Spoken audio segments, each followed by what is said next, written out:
Yeah, yeah. Yeah, yeah. Oh, Yeah, yeah, yeah, yeah, yeah. Hey, There we go. Now we're working. Perfect. Great. Now everything should be good. Awesome. So where are you? You said it's your first time where? I'm in Hawaii right now. Oh, So, yeah. shit. Really? Yeah. I just got into Hawaii yesterday. My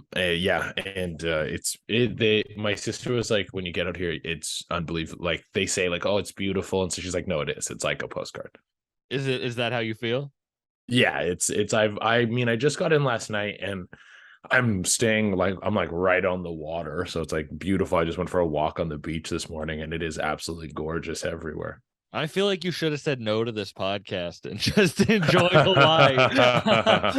It's a Zoom podcast. Yeah. No, I as much as I'm out here and really want to enjoy it, I do want to get some work done because I mean, we're just coming off the holidays, and I really was. It's my first time like going home for Christmas in like 10 years, and so I was like, you know what, really enjoy it, spend the time with the family. But you have that like gnawing thing inside you that you're like, I'm slacking right now. Oh my God, that I for the first time since I started the podcast took 2 weeks off for the holidays releasing episodes and shit. Yeah. And I literally, it's that feeling. Yeah, you're like, My friend was like, you know, you're a workaholic, right? And I'm Yeah. like, shut up. But you kind of have to be. You kind of have to be, but also there's another podcast I listen to that they always take the holidays off, and I never stop listening to them, and they always grow. So I'm like, dude, just relax. It'll be fine. It'll be fine. It's like if I don't post every day, and I still was posting. I still was doing like a lot of creators do like our top 10 videos of 2022. I was doing that stuff to fill that gap. And all those videos perform well because they're your best pieces of content. But I still was feeling like I was slacking big time. Like I wasn't writing any jokes. I wasn't doing any stand-up when I was back home. I like never take breaks from stand-up. But that's also why I'm out in Hawaii, is to do shows out here. So I'm even At the out Blue here for Note, work. right? I'm at the playground tomorrow. That's in Maui. And then I'm at Blue Note on the 7th, which is the Saturday. So that I've got 2 shows in Hawaii. That's awesome. That's crazy. But no, it's that thing where I also can't. I'm so bad at listening to my own shit. Like I can't stand my own voice. Like going back and watching old shit, I'm like, I literally can't do it. Cutting clips, it's so bad. I'm such an anomaly with that. When I watch my own shit, I'm always like, this is great. This is awesome. I love this. Like watching my old stand-up clips, I'll be like, this is fire, man. Like, and it's like I'll watch my TikToks, all that kind of stuff, and that's just me. Like everyone I talk to hates watching their own shit. I hate showing my shit to people. I hate someone being like, oh, yo, like you're that guy from TikTok, like, oh, show me a video of yours. Or someone will recognize me and they'll be with their friend. They're like, oh, you gotta watch this guy's shit, and like show a video of me to a guy while I'm just standing there. Whenever that happens, I got guys, stop. I'll go stop. I'll like watch it another time. I was like, I can't do this right now. Well, it's funny you said that, because when I asked you, we had done the show together a couple, like probably 6 months ago or whatever. But when I asked you, you're like, I don't know anything about rap music, because I was trying to like explain what this podcast is. Because like this podcast is, people will recognize me in the underground rap world, but that's it. Like, no one, like when someone tries to explain who I am to anyone else, it's kind of like it's just me sitting there while they list off names that person has never heard of before. It's like you interviewed this guy and this guy and this guy, and this person's like, I'm not into the underground rap like you think I am, dude. At all. But that's funny you said you never take time off from stand-up, because that's something that like I've been trying. It's so hard to balance the two. Yeah, and everyone says this with stand-up, where it's like it's not like riding a bike. Like every time you take time off, it's so hard to get back into it. Like even just taking 2 weeks off, you feel rusty. And it is true. I don't know what it is exactly. Part of it is like remembering all your jokes, but you usually remember most of your jokes. I think the part that is the rust is like there's this, I don't know, this like wavelength that you get when you're on stage where you're like connected to the audience or in the moment kind of stuff. Like every now and again, you see a comic and they're just in the pocket and everything they say, they're riffing, their jokes are hitting, their timing's perfect. I think you lose that sense. That is what drips away. And that's why you constantly got to be getting on stage. I think as you get deeper into it, it's easier to take the breaks because you're getting way more stage time. Like if I only do, like, I'm out here in Hawaii, I'm only doing 2 spots in Hawaii. So I got my show on Wednesday and then my show on Saturday. So I'm not going out every single night and doing stand-up. But each one of those shows is going to be me on stage for an hour. So in comparison to a lot of stage time I was doing before, where maybe I was only getting up a couple of times a night or twice a night, like when I was in Toronto, maybe get up 3 times a night and you're doing like 7-minute spots. I'm doing pretty much a week's worth of stand-up in that amount of time. Yeah. It's funny that going back to like the flow state of being on stage, I was just watching your clip of talking about doing mushrooms on stage. I had done that once, and that's when you really do realize the like energy of an audience. Yeah, I haven't done when I did that, I was like so green into stand-up. That was probably like 8 years ago or something. Like I was only maybe about like 2 years in. But so I didn't really get to grasp what was going on. I just felt terrified the entire time. Yeah. But I definitely have been intoxicated on other things on stage. I usually try to perform sober. That's my rule. Perform sober, because anything I create on stage, I don't want to need a substance to recreate. But when I'm doing a show where like something's on the line, that's when I like an enhancement. That's when I'll have a drink.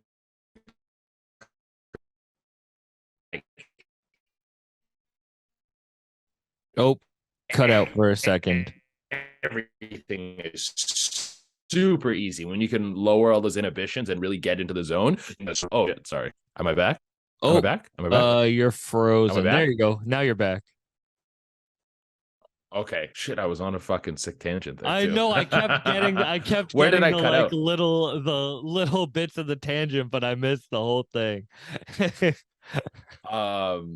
But yeah, I was just I'd like to perform sober, because going on stage sober, I don't want to need a substance to get into the state of mind or be able to do stand up. And also I'm going out every single night doing multiple shows. That's a lot of drinking or consuming if I need a substance every time I go on stage.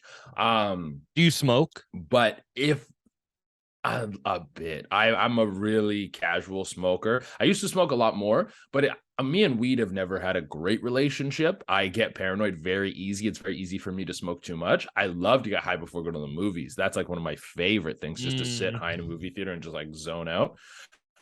But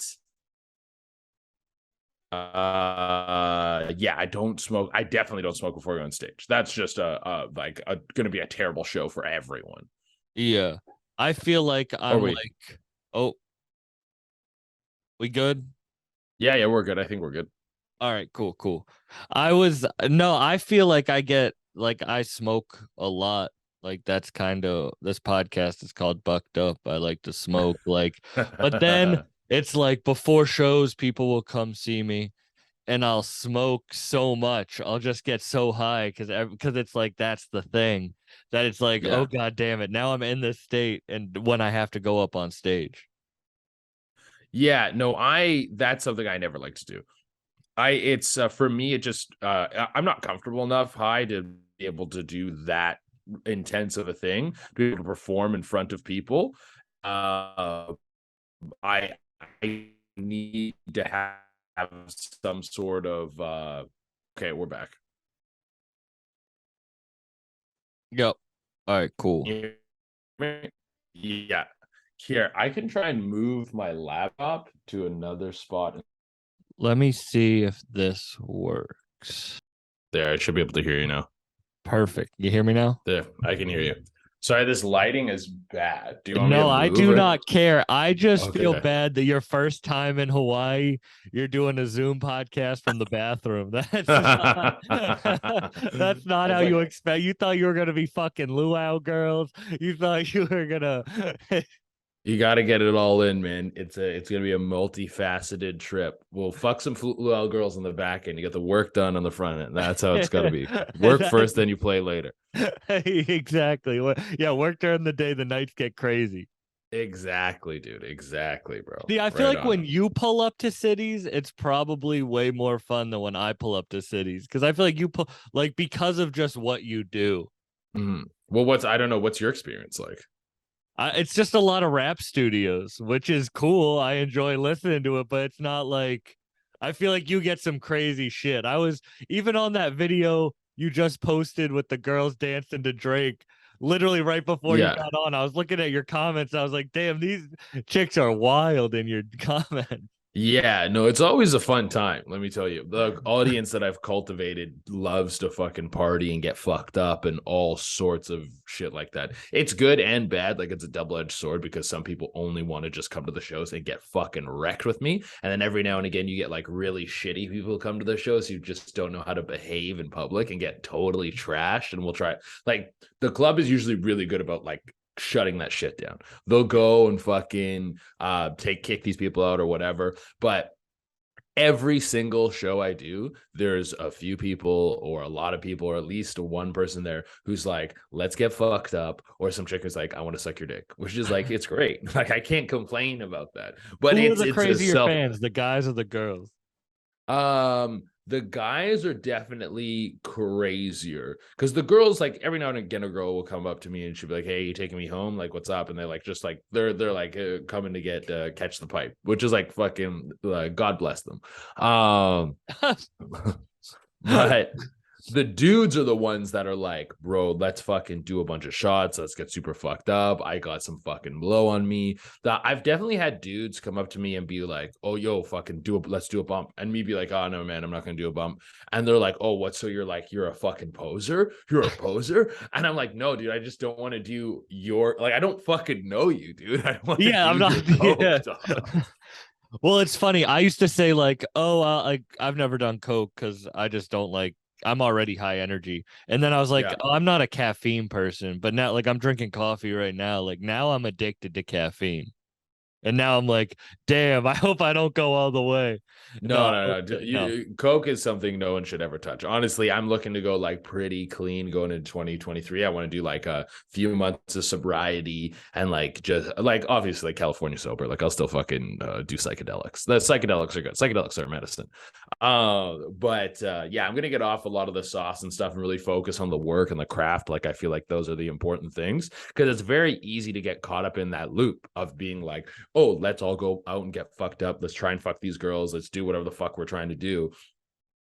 And when you do it a few times, you realize it's the same thing every time. Either you get kind of too fucked up, you go home with no one, or you go home with some like random girl, and then you don't progress in any area. You don't get smarter, you don't get better at your craft, you don't get you lose days because you're like hungover and feeling shitty. So it's very fun for a bit, but the result isn't really worth anything. And I'm also trying to shift that in the content I create because I don't want to come off false. I don't want to be creating content. I stopped creating content about doing coke because I rarely touch it anymore and I'm trying to never touch it again. That's funny. I didn't even realize that you did content about do. I just that's it just came up like that. No, I used to do content about doing coke, like not a ton, but it was See, in the mix. I don't think I'm ever gonna do it because literally every single person that I tell that to who does it or has done has been like, it's not worth it. And I'm like, It's that's not not a good like way to sell, sell yeah. something, you know? It's too expensive, and the good feeling versus the like hangover. Your hangovers are brutal from it. And one thing I've noticed as I've gotten older is you get like the what I call the sad after, like you get like the big sad. Like it's you just feel you've drained a bunch of your dopamine, so you just feel down. And when I was younger, that would last for maybe like less than a day, and it wouldn't even now it lasts for like multiple days where you just feel like kind of unmotivated and shitty and like down, and there's nothing you can really do to fix it. I psychologically know that I'm like, I just need to wait for like my tank to fill back up on this dopamine so I can get back on track. And it's shitty to lose time like that. And you understand, like when you're a self-starter kind of person, you created your own podcast, you built your own thing, and you have to be working all the time. You have to Yeah. constantly be doing shit because no one's going to pick up the slack for you. So when No, you are it's like the losing days because workaholic mentality, but you have to have that. Like, yeah, and when you're losing days because you are fucked up, it's not worth it. So I am trying to steer away from that, steer away from putting that in my content, steer away from talking about it on, not necessarily talking about it on stage. Talking about old stories are fine as long as I'm qualifying them as old stories, but I'm trying to shift in a different direction. I'm trying to talk about, use my comedic perspective on different things, because understanding that the thing people come to see isn't me talking about getting fucked up or me talking about drugs or something like that, which has been like a piece of my content. It's never been the whole thing, but it's because they come for the jokes, they come yeah. for the comedy, and I can apply that comedy to anything. I still want to stay in my sensibilities of the things I enjoy, but I wanted to remove some of the self-destructive aspects of my life, and I don't want to pretend like I'm still consuming them because I feel like that's just a disingenuous thing to do to the audience. That is a really funny thing that I feel like a lot of people who are creatives go through is like you party in the beginning so you don't Mm-hmm. have to put your mindset towards the work. And Mm-hmm. then you're like, I don't care, I'm going to work anyway, and the partying and the work kind of merge together. But then when work starts happening for you and it starts going well, you're almost like, damn, I can't waste any of this time. You almost see the finite amount of time and the time you wasted. Absolutely. And it also just becomes less appealing. Like I'm 30 now. And I don't know, when you're in your 20s, your early 20s, your mid 20s, like partying, getting fucked up is, it's like, it seems like it's the world and kind of the most appealing thing. Very few people stray away from that. And you figure out, like I figured out my goals and what I want to do and who I want to be, and like not a lot of those things center around me getting messed up. Mind you, is it still fun? Yeah, I had like a big last hurrah with my buddies on New Year's Eve, and it was so fucking fun. We got all fucked up and we bounced from bar to bar in these different places in Vancouver, and we like ended up on the street and it was like packed with people and we're like dancing and having a good time. Is it fun? Fuck yes, it's fun. But I do need to recognize what I'm losing versus what I'm gaining, and try to I'm not going to say I'll never drink again, but supplement it into my life a lot less. Yeah. And also, yeah, because it has less appeal. I don't know, sleeping with some random chick now, it's like, how many times are you going to do that before you, it's like, what are you going to fuck every girl? You're going to fuck them all? Like, Literally, when does it stop? yeah. Yeah. And for me, it's almost like, all right, then I know the next morning I'm either going to be tired or have to deal with it. So Yep. why? I don't see, I'm 25 now, but from Mhm. 18 to like 23 were my like, I don't know. What's I your just go went ham. time? I just went ham. Yeah. Like, even with mushrooms, it's funny. Like, I love psychedelics for whatever, but I went ham with mushrooms. So now it has to be like a special occasion. Yeah. It can't just No, be like, it's a Wednesday, let me trip, you know? yeah, I'm a big fan of psychedelics. I think psychedelics are like one of the best things people can do. I think they help you confront a lot of those things that maybe you like, if you're in a social situation and you have anxiety and you're like, why do I have anxiety? It's very hard to come to the conclusion of why that's happening. You ever wake up and have one of those days that you just wish there was someone there to talk to, or a way to just figure something out that you can't in your life? And unfortunately, life doesn't come with a user manual like that, but there are things to help you out, like BetterHelp. BetterHelp has therapists that are trained to help you figure out your challenging emotions and learn productive coping skills, which makes therapy the closest thing to a guided tour of the complex engine called you. BetterHelp has helped 3 million people with licensed therapists. It's convenient, secure, accessible anywhere, and 100% online.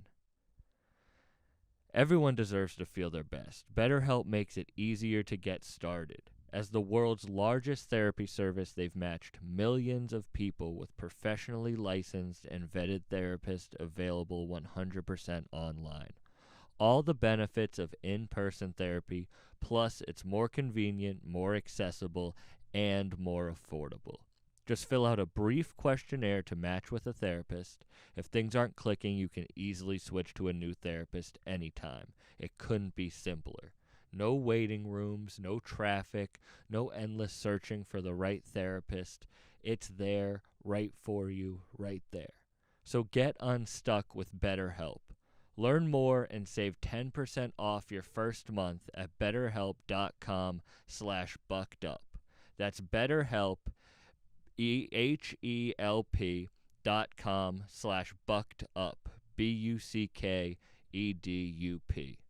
Make sure to get the help that you need with BetterHelp. Let's get back into it. I had an experience like that when I was high on mushrooms. I did not that much. I probably did maybe like a gram and a half, but I was drinking and stuff too, and I was hanging out with buddies, and we're all at this bar, and this girl came up and she started talking to me, and I got in this inner monologue in my head of like, you got to pick this girl up. If you don't do it, the boys are here. Like, you're gonna look like a fucking loser. You have no fucking game. And got in this like this super stressed out, like self-destructive, which is an insane way to think. And I went and I was like freaking out so much I had to go to the bathroom. I was like, oh, I need a break. Like, oh, and I was looking in the mirror, and then my inner monologue was like, you have no game. And then I was like, there is no game. There's no game. Game doesn't exist. But having this like realization that no matter what's like, it happened with me trying or talk to a girl, but any social situation, when you're hanging out with friends, you're trying to talk to a girl, you're just you're meeting people for the first time. Sometimes you have this like anxiety to like make people try and like you or to say the right thing. And I had this realization on mushrooms that doesn't exist. There's no perfect thing you're going to say at any time. There is only just kind of being natural in the situation, just talking freely and enjoying yourself. And if you do that, you'll have a fucking great time. And that's why like ugly idiots are always happy. Like, yeah. I know I am, but like when you're just dumb and you just don't give a fuck, you're wearing fucking Walmart fucking Grinch pants, like, and you're just fucking and having fun, like you're not thinking about it. You just have it was, but that was a realization on mushrooms that like I don't know if I would have been able to get over that level of social, because I didn't realize how much I was having social anxiety in every situation for that exact reason. This need to be a perfectionist and be on and be the center of attention and entertain everyone and make sure everyone's having a good time and feel liked. But through mushrooms, it was like, hey buddy, like, listen, this is what's going on in your head. You don't need to worry about it. And I feel like it does that because you can't lie to yourself. The psychedelics are in your head and they're telling you what's going on in there. Have you ever done like a DMT ceremony? It wasn't really a ceremony. It was me and 9 buddies at a campsite, and we all smoked DMT. And I didn't smoked the pen or the real thing? The pen.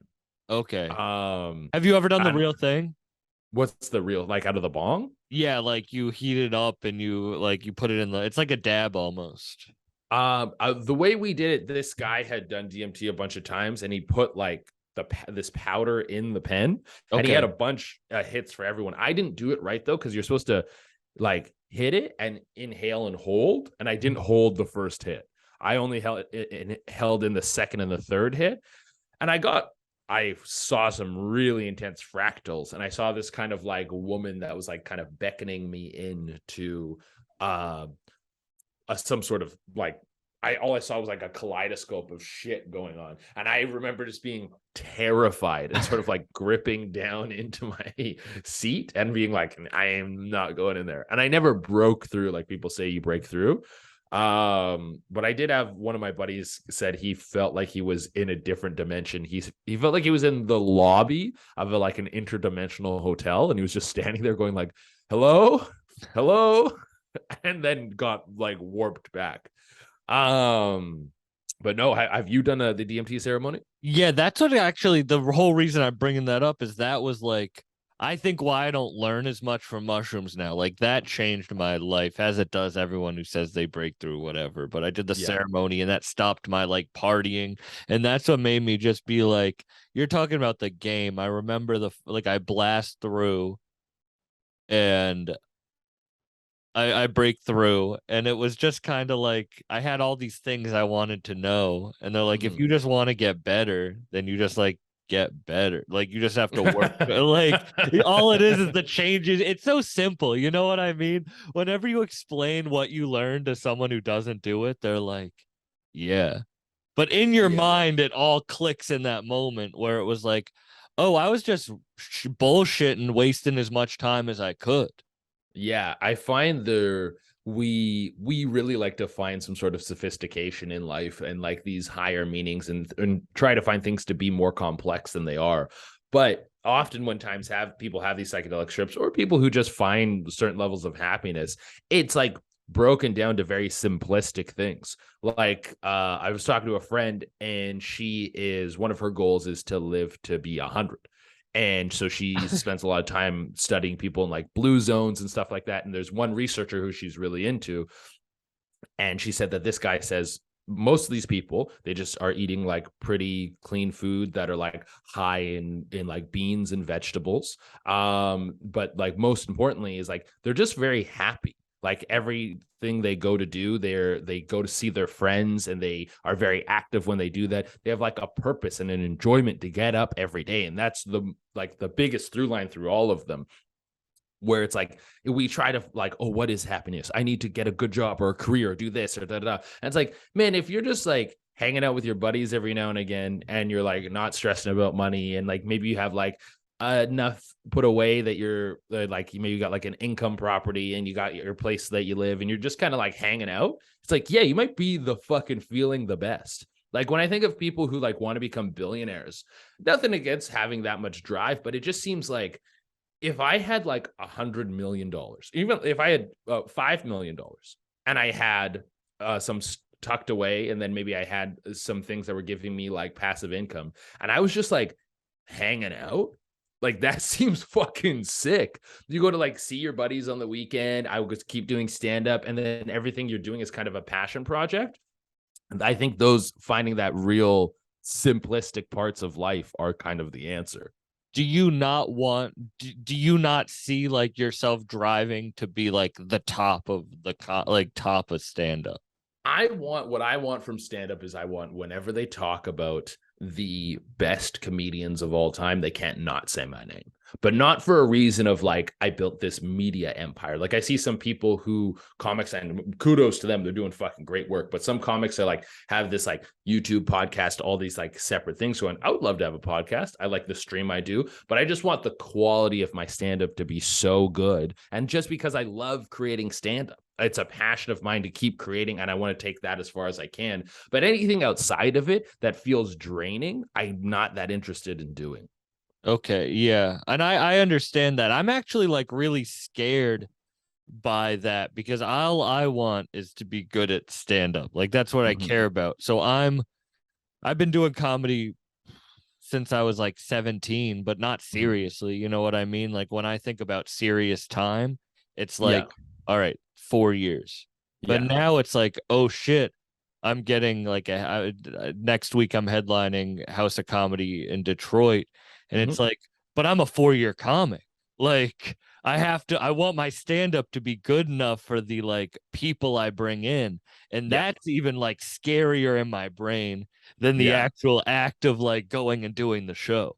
Yeah, yeah, yeah. No, I feel that's I one of the biggest things is every time I'm putting on a show is I want the audience to leave very satisfied. Like I want them to be they'll be like, that was fucking great. Like I had such a good time. Cause I'm like, I don't want to let these people down. I absolutely don't want to let them down.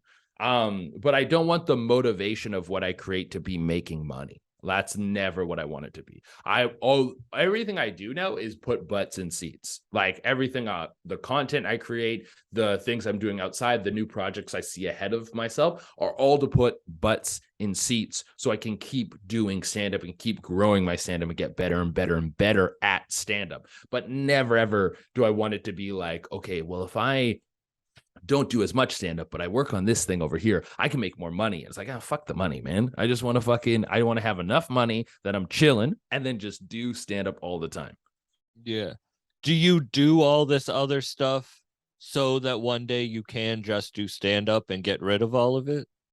I think I would always do an aspect of it because I still want to feed that audience. I want to respect that audience that supported me up to this point, but I would like to take my foot off the gas of it a bit. Like I would like to be able to have focus on stand up more. I stand up still always the center point of everything I do, but I would like to I would like the other parts to be maybe a little more streamlined, maybe hire the right people. So it's like, oh, I don't need to worry about posting. I don't need to worry about digging up content. I can find people to do those things for me, so I can delegate those jobs away that I feel like aren't really artistic, and then just do the artistic side of everything. Do you do it all yourself right now, or do you have? I have a couple people who help me. So I have one guy who edits my long form stand-up clips, and a guy who edits my short form stand-up clips, and then I have a guy who manages my YouTube channel. And I might want to take on more of the managing the YouTube channel myself, just because I feel like I delegated that away before I learned how to run how to run a YouTube channel, and I think I want to learn that. Yeah, because I don't want to get too into the weeds, but YouTube shorts is like the craziest. They just want you to get a lot of YouTube views. Yeah, yeah. It's really crazy. It's everyone's going for this short form content shit. Like TikTok really changed the game of like the short form everything. And I'm in loving it. Do you Because say obviously TikTok or would you say? I remember I wasn't even a Vine person, but Vine, yeah. the average person, like they thought they were a comedian. Like Vine changed the average person's view of comedy almost. Yeah, I think a Vine. I wasn't a big Vine guy. I know like some of the famous Vines, but I never like downloaded Vine or had Vine on my phone or anything like that. Yeah. I think Vine obviously set the stage for TikTok. TikTok doesn't exist without Vine. And so many of those Vine guys, like, I mean, Jake Paul was a Vine guy, like King Bach was a Vine guy. Like a lot of these guys who were like huge afterwards were like catapulted off of Vine. But I do think TikTok just made it so much more viable. I think a lot of things kind of went together really well. Like the pandemic helped TikTok a lot. It allowed it to explode and everything. But I think it just changed a social media world that was maybe a little bit stagnant. And because I didn't use Vine enough, I can't speak to like their algorithm or anything like that. But I know on other platforms, it was kind of like you bring an audience for somewhere else, or to grow on Instagram and stuff was like a little hard. It was like maybe you're famous outside of something. You're like got a TV show and then you got Instagram followers off of that. Now, organic reach is one of the most viable tools on all these platforms. So you post something, it goes out to people who've never seen it before, and then they can judge it. And based on their interaction with it, it gets valued in the algorithm. And that's what TikTok brought to the table, was your ability to go from 0 to a million plus followers without needing any sort of outside support. So when you start it off, do you do you set a business plan and you're like, this is what I'm going to do to get big, or do you just have a couple videos go viral? So everything I do, I try to, as much as I said before, eventually I would like to scale back and focus on stand-up more. That's just because I love stand-up so much. But the creation side of all these things has given me so much drive, because one thing I really like to do is learn, and I like to educate myself on these things. When I start creating on a platform, like that's what I did this morning before we did this podcast. I walked on the beach, and as I was walking on the beach, I was listening to different YouTube channels break down how to perform better on shorts and TikTok and Instagram.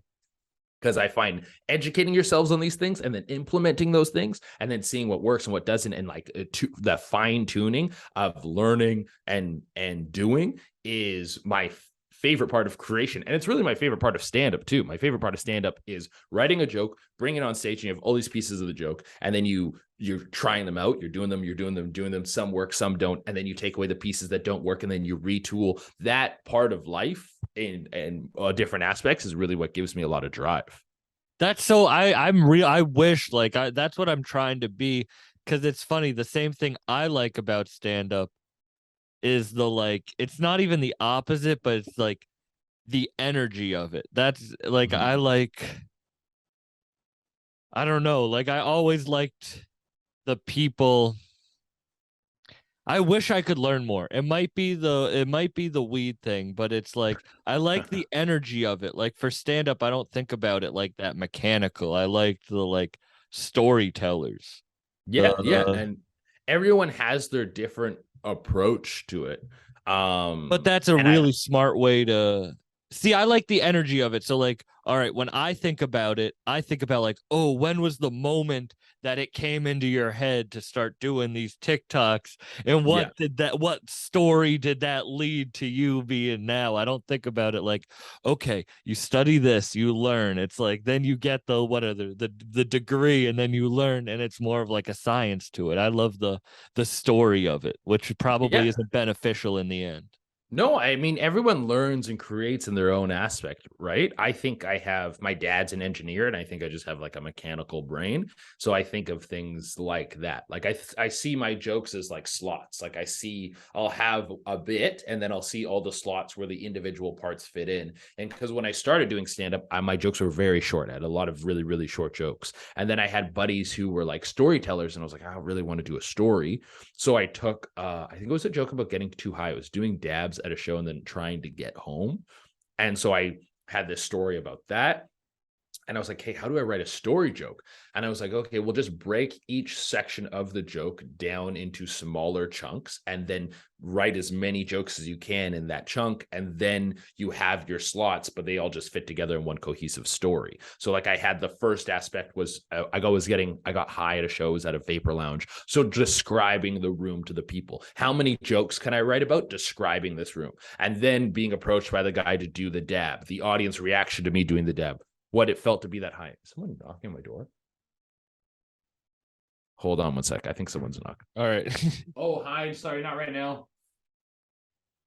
No, not today. I'm okay. Thank you. It was housekeeping.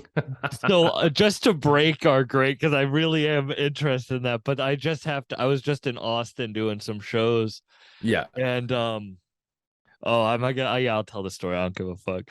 I was having FaceTime sex with somebody, and Nice. housekeeping just walked in. Yeah. But to housekeeping, it just looks like I'm just jerking off, talking to myself, like Yeah. talking my way through porn. And that was the only time I'd ever been walked in on. I mean, that's not a great time to be walked in on, that's for sure. You almost want to explain to the housekeeper, you're like, no, no, no, there's a girl on the other end of this. Like, Well, I have a crazy story that is pretty criminal, but I don't know why. I do enjoy FaceTime sex. So I was it's great. dating a girl, and I was in the movie theater watching Cats, and no one Nice. else was in the movie theater.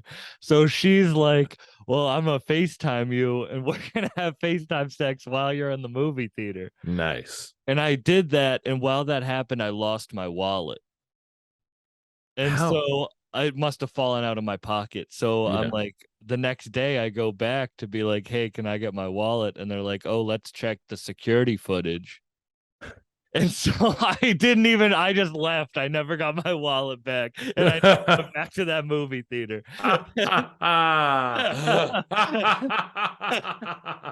You're like, yeah, actually, you know what? I don't, who needs a wallet? Because I know like this dude's jerking off. Again, I can't explain I'm having FaceTime sex.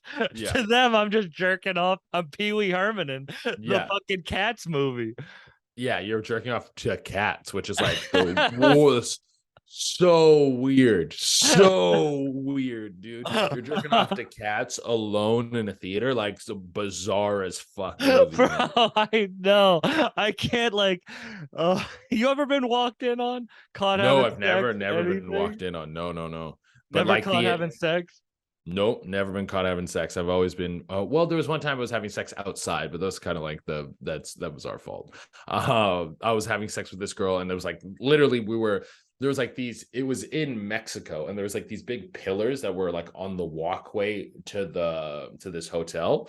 It wasn't even the hotel we were staying at. We were at a hotel like down the street, and we didn't even like really hide. We stood like behind this pillar. So literally, if you walk, like just if you're on the right angle, you can see us. We weren't behind a bush, behind a building or anything. And a security guard just walking, doing his route, just saw us and was like, "What the fuck?" And we're like, "Hey!" And we're like, fucking, we took off. Hey. And you could hear like the clapping of flip flops as we ran away, like click, click, click, click, click down the fucking street. Clapping. I thought you were saying he could hear the clapping of like the cheeks. No, no, no. as we maybe you could hear the clapping of the cheeks, but man, that's I think that's the only time I've been walked in on. Your cats thing is way crazier though. Like that headline, that's a New York Post headline. Like pervert masturbates to cats movie, or cat's biggest fan ejaculates in the theater. Like, that's viral beyond viral, man. Oh, I have to wait 7 years to tell that story. Oh, why is that a crime? I mean, isn't that what Pee Wee Herman went to prison for? Jerking Yeah, off? but that was a different time. And also, I think if they can't prove it, you're fine. You can be like, if you're telling the story on stage. I would love now, like, when did Cats come out? 2-3 years ago? There's just a detective scraping dried cum on the movie theater floor. Like, is this Sam Buck? We're gonna get him. We're gonna get him. We're gonna lock him up on this one. I don't think a movie theater would come after you for jerking off alone in the Cats theater. I mean, it's like they were just fucking happy to sell tickets to Cats, really. No, I had one of those movie passes. So This dude didn't even pay. He just wanted a dark room to jerk off with his lady friend. That's fucking funny, dude. See, I'm an addicted. I used to be addicted to going to the movies. I would go bowling into the movies every day. Every day, bro. Is there even enough movies to go to the movies every day? I'd go to see movies more than one time. Oh, shit. You were really about it. Did you had like a pass so you could go for free? Yeah. Well, yeah. You were like, I'm going to abuse the fuck out of this. Literally. I was like, I didn't have a job. I wasn't taking stand-up seriously. I was like, fuck it. Every day I'm just going to do this. Yeah, no, honestly, dude, that seems like I don't think I would live my life any different. The bowling, I don't know if I would do. I'm not a big bowler. I got wicked good at bowling. I had my own shoes and ball and shit. This guy was fucking loving it. Do you know who Peter Weber is? No. Dude, Peter Weber, I fucking love. He's this bowler who he's famous for this clip where he fucking hits a strike, and the backstory on it is crazy. It's like his dad was a famous bowler and held this like all-time record, and he was like now a bowler that's like kind of past his prime and older, and people are like, oh, he doesn't got it anymore. And if he hits this strike, he's like breaking his dad's record, breaks the record. And there's this kid in the crowd chirping him, and then he fucking goes off, but he's like so excited he's not articulate. I think he says, he's like, that is why I did it. That's right. You never thought. Are you kidding me? Like they cut to his wife, and his wife's like crying in the crowd. She's like, oh my God, he did it. Like, it's so funny. If I send you this clip, you might have seen it before. It's the most famous bowling clip for sure. Whoever the fuck you are, I am. I am that guy. Yes. Peter Weber, dude. Yeah, all right. I do love that, dude. I follow him on Instagram, and I just posted, it was like New Year's Day, and I shared one of his clips on my story. I was like, there's going to be a lot of Peter Weber on my story in 2023 for no fucking reason. I was like, you do love the bowling. Dude, I just love Peter Weber, dude. Peter Weber is a G. On our stream, when people subscribe, that's the voice thing. It goes, who do you think you are? I am. I can't bowl now. Like, you can't bowl now. You lost it. Well, I look back at it like I was smoking crack. I'm like, I can't go back to the alleys. Like, oh, you're like too addictive to bowling. Yeah, it was like a dark time in my life. It was a dark time of me when I was hitting those alleys. My family wouldn't talk to me. They're like, hey, you keep going to that fucking bowling alley, you're out of this house. Holy shit, dude. Were you doing drugs or just bowling? I was drinking a lot, but I was drinking a lot. Drinking a lot and bowling. Drinking and bowling. Dude, yeah. Why? What was this? Dude, this is interesting as fuck. So have you ever been to Cape Cod? Have you ever heard of Cape Cod? No. It's like off of Massachusetts. It's like, okay, it's a summer destination, but during the winter there's nothing to do. Okay. So like all you could do is like everyone's addicted to heroin there, but I'm not gonna do heroin, so I'll just go bowl every day. So that's where you're from. You're from Cape Cod. Yeah, I'm from Cape Cod. So you grew up in Cape Cod, and it was so boring that you had to bowl and drink and see movies on repeat just to fucking numb existence. Just to not do heroin. Wow, dude. Those were your options. It's like bowl your fucking life away or do heroin.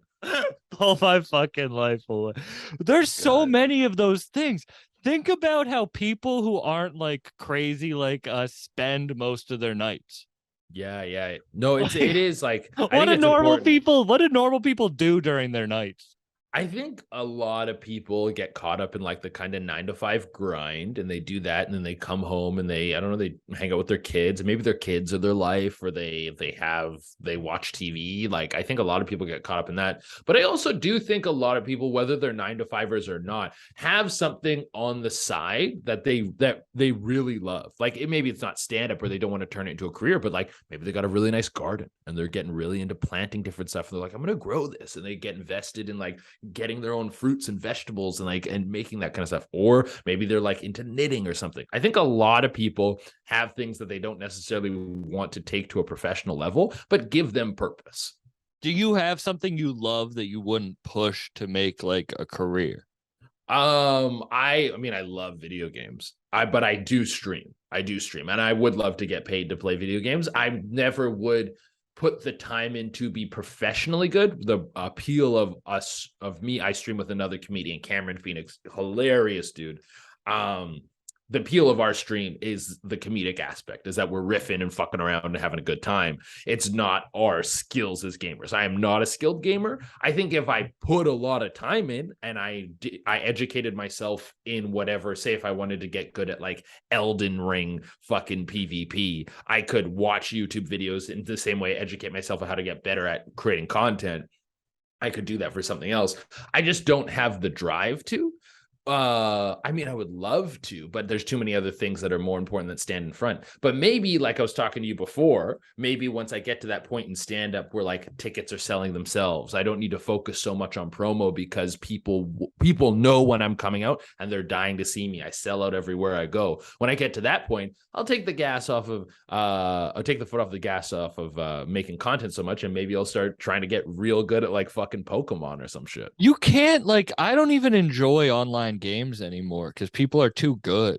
Like, see, what I thought about because I kind of, before I die, I want to, there's a couple things I want to do gaming wise, because I love video games so you want to much. get number one on Warzone. On Warzone, yeah, number one on Warzone. Stuff like that isn't too appealing to me. Also, you need like there's like a Twitch reaction element to it, and also like a lot of map studying that goes into it that I don't find fun as a gamer. Yeah. I just like story games, like games that have a dope ass story. Yeah, I'm way more of a single player gamer, but something I want to do is I want to go back and I want to play the top 25 Nintendo games from each console, because I feel like Nintendo is one of the greatest developers of all time. I've really neglected their games. I've played a bunch of them, but not enough. And I also want to get very good at one game, and I think it's going to be Pokemon, because Pokemon's all strategy and like farming and doesn't require any like Twitch reactions. It's all like planning. So you can just like educate yourself. And I think I can get very good at that game, just educating myself and playing generation after generation. You can do that as a fucking old person, just like whoop ass and just like demolish some kids. Playing, yeah. It's so tough for me. Like all right, like I'm playing this game Midnight Suns right now. Yep. It's on PS5. It's like it's the Marvel one, game. Right? Yeah. Have you played it? I haven't played it, but I know it's like kind of like a card battler, like it's like Marvel XCOM game or whatever. Yes. Yeah. And that's beside the point. I don't want people to think this is boring, but I love the actual gameplay of it. But literally, you're going on date like not to be rude, but you're going on like gay dates with Spider-Man. Yeah. And then you have to like go talk to this person about like their birthday party. And it's like, I don't give just let me play the game. Like, I did hear some. There's nothing wrong about being gay with Spider-Man. That's not the point. But you're like that sort of I can't remember what it's called, like that sim part. They're really prevalent, like the Persona games and stuff, like building relationships with different characters. Like I don't have fucking any interest in this part of the game. No, I just want to play. I just want to pick the game up when I'm off the road, because I'm not traveling with my PS5. Yeah. So I just want to be able to play it for a few hours and put it down. Yes. And I completely agree with you on that. But that's just video games. Some games are going to be ambitious in other ways, and they're going to try and create things that not everyone likes. And the good thing is that you can go play like XCOM or something like that, and you'll get that more of that just tight experience. There won't be Marvel characters in it, though. Are you on or off porn right now? I'm off porn right now. I'm off porn because I was just back home visiting family. So that's a great time to do a porn detox. So yeah, you get yeah, I haven't watched porn in when did I get home? I got home on the 20th of December. So that I probably last time, I don't know if I watched porn on the 19th. So it might have been the 18th or I don't even know if I didn't watch porn on the 18th either. So it's probably like December, I would say December 15th is maybe the last time I watched porn. And it's January 3rd right now. Wow. So I'm on a good break, and I think I can keep. It's the thing is just keeping it. The first few days are the hardest part, but having the motivator of being around family makes it super easy to not watch porn.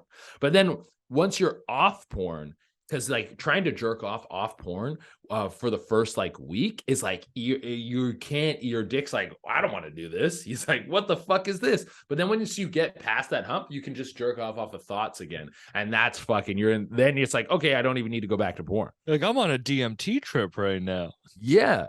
And then also last girl I hooked up with a girl in Vancouver. I was like, oh my God, sex is fucking way better when you're not like watching porn all the time. See, that's why I had to delete TikTok. Like, I can't, TikTok would just show me asses all the time. Like, I'd be Yeah. like, this is an hour of asses. And then I'd Yeah. just be like, I forget who said it, but it was like TikTok is like the appetizer to porn or something.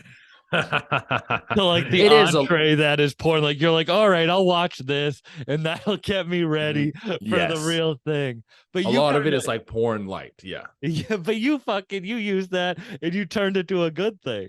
Oh yeah. I flipped that into creating content. Yeah. No, I flipped that creating content in a big way. Most of the, and I noticed on like Instagram and Facebook, people eat that up like crazy, dude. Everyone's horny on Facebook. Oh, everyone's horny on Facebook. And one thing about creating content is that people forget that Facebook is still like, I don't know, there's 500 million to a billion people still on Facebook, and they're still using it, and they still buy tickets. Like, I've been growing on Facebook faster than any other platform right now. Like, I think I hit over 100,000 followers on Facebook. That's like, crazy. Well, I didn't even my dumbest clip I've ever posted from my podcast went like viral on Facebook, and I didn't even know about it. I was like, yeah. And I don't even post most of my clips on Facebook, but I'm like, damn, maybe I should. You can set it up so your Instagram, like everything you post to Instagram, automatically posts to Facebook, and that's what I do. So it's just like I don't even have to think about it. I'm posting every time I post on Insta, it's a Facebook post, and it's just that way I'm doing both platforms simultaneously. And I go and check up on my Facebook every now and again to see how it's doing. But it's kind of out of sight, out of mind, and just self-running now. I wish I could do that for more platforms, actually. What was the first time you went viral? And then the first time you got viral. I went viral. There was this TikTok video of a girl. It was like a really popular video. It got shared, not like my version of it, but just this video was like stitched and used a ton of times. It was this girl in a bathroom with like 12 black dudes behind her, some like white chick, and like all the dudes are doing something different. One dude's like eating fucking ice cream, another dude's like fucking combing out his hair. But the implication is all these dudes are gonna fuck this girl. That's the implication of the video. And I think in the video I said, I was like, you're gonna find out really quickly of the pecking order of this friend group, who the top dog is. And if you can fucking lay it down in front of your boys, because that's a high pressure situation. You got your dick out, all your friends got their dicks out. Do you have what it takes to do the job?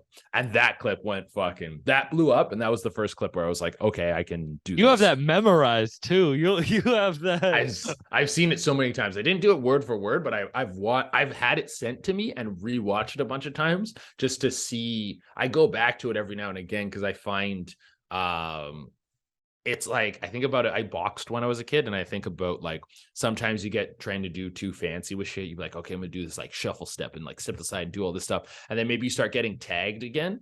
And so like maybe you start losing your views if I was going to make the parallel. And it's like, hey, you got to go back to fundamentals. The fundamentals, the jab, straight right. So it's like fundamentals of what made this funny. Maybe I'm looking too hard. Like I've got a hook or a type of video that went viral, and I kept doing that kind of video over and over again, and then it loses steam. And then I'm trying some other stuff, and then I'm looking at what other creators are doing, and I'm like, oh, maybe I should change my content to be more similar to that. It's like, okay, no, go back to the fundamentals. What was funny about this? It was a unique observation and you making jokes. That's it. And it's like, okay, back to fundamentals. Let's start from there again and start creating content like that again. And that happens like, because the algorithm's constantly changing. I find that happens like every 6 months or so, where it's like, oh, my views are shit. Okay, let's go back to fundamentals. That's crazy. Okay, when was the first time you had the idea of ever doing this? It was it was COVID, and we went to go do a weekend, me and a couple buddies, at this comedy club in Kingston, Ontario. And one of my buddies was filming TikToks, and he was getting like, he wasn't doing crazy views, but he was getting like 3,000 views, 10,000 views on his TikToks. And I was like, man, nothing I'm creating is getting 10,000 views or even 3,000 views. So I was like, oh, this is totally worth it. Because like the whole weekend of shows, the room wasn't very big. I think the room sat like 100 people, and it wasn't full every night. And so I think we did like 5 shows. So at max, there's 500 people who are going to see you. I'm like, I can make something. And I also saw how much effort it took. It was so low effort. I didn't need a fancy camera. I didn't need good lighting. I didn't need I just needed a phone. And I was like, all right, well, super low effort. I can make a bunch of these videos easily. And so I was like, okay, I'm going to start doing this. And then I worked for a YouTube channel at the time. There was a couple people there that were younger who like knew TikTok a little better. And I asked them, I was like, hey, what should I do? What's this? What blah, blah, blah, blah, blah. And I started asking them all these questions about TikTok. And then I started studying TikTok. And then I was like spending just as much time studying it as I was creating the content. I was spending an hour a day studying, an hour a day making content. And I also wasn't doing stand-up at this time because we went and did the show out in Kingston, but everything in Toronto was closed. Like the lockdowns in Ontario were like super long, and there was like no stand-up going on. So I had all this extra time. So I was like, all right, well, I'm just going to fucking crank out TikToks like crazy. And that was kind of the motivator, was like seeing how many people you could reach for how little effort it took to create the content. So what was that, like 3 years ago? That would have been December 2020. So just a little over 2 years ago. Isn't that cool to see what can happen in 2 years of dedication? Yeah. The first year of me creating TikToks, I posted 6 times a day, every single day. So it's like, yeah. So I went hard. Like I didn't. I feel you. I feel you. That's what you have to do. Yeah, no, that's what you got to be on it. And that's why like this break over the holidays, I was still posting and stuff, but still felt very guilty. Because it's been 2 years of posting hard on TikTok, but it's been 10 years of doing stand-up and like grinding through the holidays on this is my first time coming home for Christmas in 10 years. And I would just be out doing shows up until like Christmas. And then sometimes someone would throw together like a little like comedian orphan Christmas show, and I would go do that. But that is kind of what you have to do, and you see it. Like you're running your podcast. Your podcast is doing really well. You're growing your audience, and you see people who are not. You see people who are not putting in the work, who are not making it happen, and the reasons why. And it becomes like pretty clear very quickly that there's people who are like taking the time to work every day and put in the time. And then there's people who kind of do it here and there, or they'll ask for your advice and then they won't use it and they don't make it. And then maybe they complain or maybe they don't, but it is clear. You just really got to put in the time. And I think people probably don't even realize that with you. Cause I did like 6 times a day, every day for whatever, however long. That's like, there's a reason that you have what you have, and that kind of, you hear the like everyone gets what they deserve type thing. It's like, oh shit, now I'm motivated to be like, damn, I'm not doing shit, but I think that's in a good way. I think that's inspirational too, because you're still having fun. Like it doesn't look like you're bogged down by life when you're doing your content. You seem to be enjoying it. No, I'm definitely enjoying it. And I think an important part of it is I learned this. I was a scuba diving instructor for a little bit. And I saw kind of any around year 2 or 3 of people being a scuba diving instructor, they really kind of started to get sour on the job. And there's like several different levels of that system. You have like your open water instructor, which takes like your very first divers and teaches them how to dive. Then you have like a master instructor, which teaches people who are certified, but like how to get specialty things. And then there was like some ranks above that. And then there was like the person who teaches people how to become instructors. And it was a very like tiered system. It was kind of like pyramid schemey. But seeing that, I saw that people who never left the open water level were the ones who got very frustrated, because what's happening is you're encountering the same problems over and over again. You have these divers who are like kicking the reef or can't swim or can't balance their buoyancy in the water. And at first, those challenges are interesting and they're challenging, and you're having fun working people through them. After 2 or 3 years of encountering the same problems over and over again, they're now frustrating and annoying. So as long as you keep bringing new life into your challenges, then it's fun. Like now it's like I'm looking to grow my Twitch and my YouTube and figuring out how to make those clips work well. I'm looking at my Reddit and my Twitter, and like these are new platforms that I don't know very well, but they're new challenges that make creating content and make creation fun. And stand up has always been new challenges for me without any need to consciously to find something new, because you're always doing new shows, you're going on the road, it just has happened that I get these challenges brought to me through stand-up. That's what keeps you. Is it just the mindset you were born with? That's how you were born. Or when you feel yourself start to lack, do you teach yourself to keep going? I honestly, I had that realization through the scuba diving stuff, and then I just understood that whatever I was pursuing in life, I had to find a way to keep bringing in new challenges to make it fun, because that's what keeps life interesting. Doing the same mundane thing every day. Very few people. I mean, I don't know if I should say very few. I don't know. There maybe is a ton of people who can do that and feel satisfied, but I can't. I think maybe I'm just too ADD or a little too whatever is going on in my brain. I need different types of stimulation after a certain period of time. Once I feel like I've got a handle on something, I want something new to make it fun and interesting again. Are you a happy person? Yeah, I think I'm a very happy person. Always I feel grew up that way? yeah, I've always been very, very positive. I think I was very anxious and insecure for a long time, and I think mushrooms helped me work through that a lot.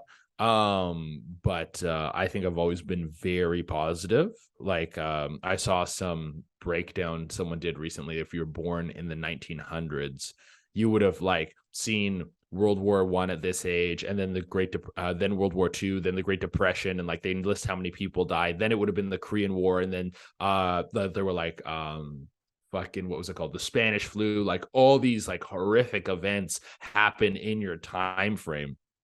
And when I look at my life, I'm like, no, it's all been pretty good. I don't have a lot to be upset about. I'm not trying to say that if you are upset that you're wrong or something. I'm just looking from my own perspective.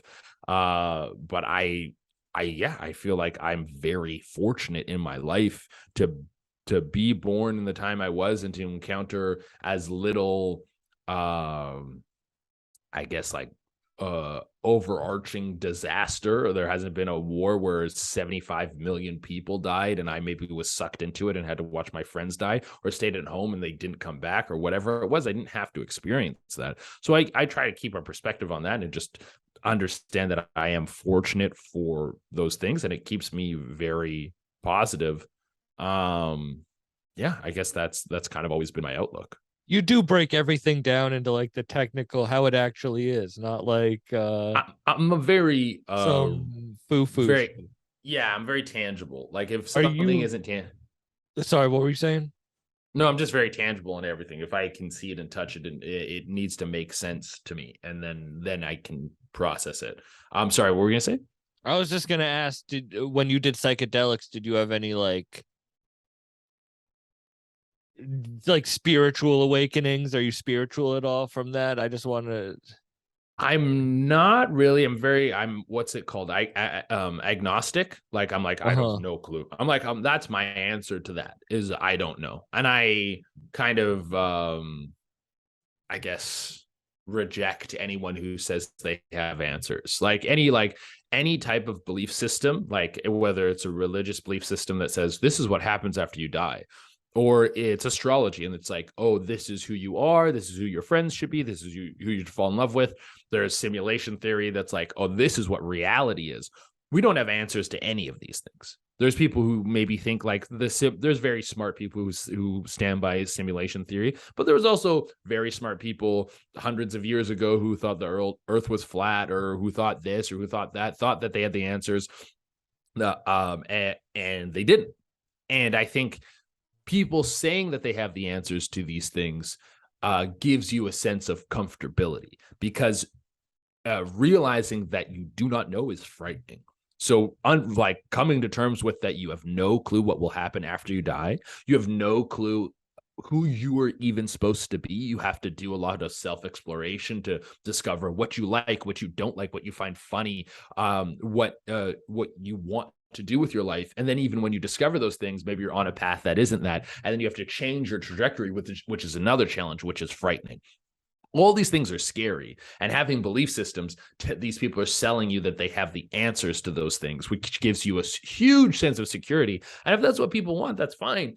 But I find a lot of security in just going like, I don't fucking know. I just accept that I don't know a lot of these things, and like for learning who I am, that I have to do the self-exploration, that I won't know what happens after I die, I don't know what reality is or why it exists. And if simulation theory is real, what does it even matter? What are you going to break out of the simulation? You're just going to fucking keep living in it. So some of the things I find redundant, some of these belief systems I find redundant because you don't change how you operate at all. And the others I think are just forms of comfortability that I don't think they make me feel comfortable. I think what makes me feel comfortable is accepting that I don't know, and it gives me a sense of peace knowing that I'll just die one day. And learning what you can. Yeah, you just learn what you can, and Did you you try to know you figure. wanted to be a stand-up? I didn't know until like I consumed a ton of comedy as like a teenager, like a lot. Like I watched it like a Comedy Central, or I think in Canada we had Comedy Network, which was the same thing but just the Canadian version. More Canadians were on it, and I just watched a ton of that. Like I can't even tell you. That was just something I had on repeat. And then once I started doing it, it was the first thing I ever felt I could be great at. And I was like, oh, if I really pursue this. And I also had never worked at anything. And when I started doing it, I remember something my dad said to me, which was, you come home every day from school and you put your bag in the corner and you get C's. Imagine who you could be if you tried. And then when I started doing stand-up, I was like, okay, well, I'm really going to try this. I'm going to write. I'm going to get on stage a lot. I'm going to try. And since then, I've been like, when I do actively try at something, I can hit a level of potential that I couldn't before. And I think if I was just someone who coasted through life, I could have like a whatever job and live a whatever life and do a whatever thing. But it is more exciting to see what I could accomplish when I really try to be the best I can be, which is a huge motivator of like stopping drinking and stopping doing drugs, because I feel like now those are slowing me down. Why'd you try the first time? My brother started doing it, and I didn't know you could just do stand up. I thought because everything you see when you're watching TV, it's like packed rooms with famous comedians. I thought stand up was a byproduct of being famous. I didn't realize you do stand up as the skill. And my brother started doing it, and I was like, what do you mean you're doing it? And he's like, oh yeah, you can just go to open mics. And I was like, what? And I had done public speaking in high school and even elementary school, and I had made them like funny speeches, but then never took it anywhere from there. And then I started writing jokes with the intention of sending them to my brother, because I was living in Mexico at the time. And I wrote enough material that I was like, why don't I just do it? And then I just went and did it. You didn't have grandiose dreams of even what you have going on right now? No, I like it where I currently at stand-up wise, financially, all these things, like how many tickets I can sell and all that kind of stuff is beyond. I never thought about it. I never thought like, oh, I'm gonna do this venue and sell this many tickets and do this and blah blah blah. I was like, I just am gonna work and get funnier, and that's it. That's it. It's just like write every day, get funnier, and that's what the goal has always just been, to be considered. Like I want something I would always tell myself is like I want people to be afraid to follow me.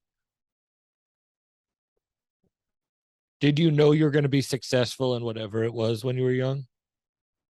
No, I had no motivation as a kid. I cared about nothing. There was a few things I cared about. Like my home life wasn't like when I hear it compared to a lot of other people, my home life was great. Like my parents were never like never hit us. We had like most of the things we wanted. We were a middle class family, but they were struggling a bit and their marriage wasn't great and they fought all the time and they took a lot of their anger out on us just, verbally.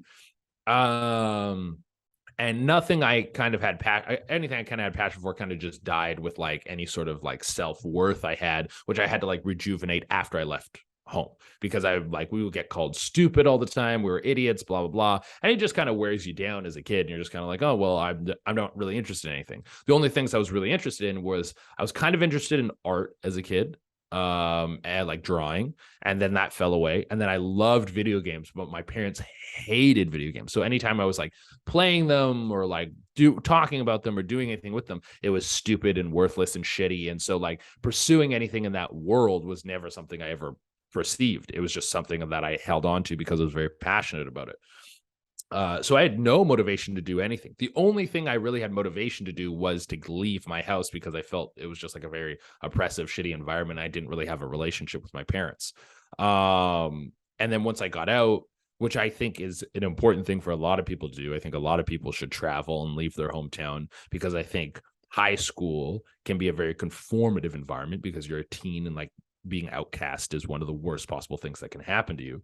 So if you leave, you can get the opportunity to kind of be yourself. And then through leaving my house and traveling and seeing different places, I felt like I got the opportunity to truly be myself. And through that, found passion and found interesting things and started doing self-exploration, where I was looking into myself and seeing what I wanted to change about myself, my insecurities and my fears and these kind of things. And then all of those things kind of snowballed into me doing stand-up and thinking I could be great at this. How was going home for the first time in 10 years? Oh, it was fine. Like I had been home since then. I had been home. This is my first time going home for Christmas, but I had visited home several times. How did they feel about what you do? Oh, everyone's very supportive. But I've also always been very like, if my parents, if like the video games were a great example where my parents are like, this is fucking stupid. And I was like, well, I don't care. I like video games. So I just keep playing video games. If someone tells me that they don't like what I'm doing, I'm very rarely going to shift off of it. I'm just like, oh, I don't know. I like it. So I'll just keep doing it. I was like, that's great that you don't, but I have to live this life. It's like, I think it's very strange, like to get if you look at some of the restrictions, like the abortion rights thing is a perfect example of this. It's like people who can't even have kids are like, you have to have this kid, but then they have the kid and then you fuck off. You make this rule that they have to do that, and then they have to carry this kid around and raise it and live the life. And that's a very extreme version of trying to compare that to what I'm talking about. But anytime someone has told me, you have to be this kind of person, you have to do this, I'm like, well, I got to live the life. I got to do it. And you're just telling me to do it because you think that advice is good. But I know what I like. I'm in here every day. I'm in my brain, and I eat the food I like, and I talk to the people I like, and I watch the things I like. And you're just here for a snippet trying to tell me what to do. And then after you tell me what to do, if I do it, you don't even take accountability for it. I have to keep fucking doing the thing. So I've always just been like, I'm going to do whatever the fuck I want because I'm the only one who has to do it. Man, this was dope as hell, and you deserve all the success you have and are going to get from keeping doing what you're doing. And I really do appreciate your time. Thanks, man. I appreciate you as well. This was very fun. I had a great time. This was dope as hell. Thank you for spending your day in Hawaii in the bathroom talking to me. Yeah. But go enjoy that. I People can will. find your shit below. I really Yeah, do Che appreciate it. Durena on all platforms. If you want to find me on Twitch, it's Little Dinky News. Everything else is Che Durena. But yeah, thank you guys. Awesome. Man, thank you so much. Yeah, yeah. Yeah, yeah. Yeah, yeah, yeah, yeah, yeah, yeah, yeah, yeah, yeah, yeah. Hey,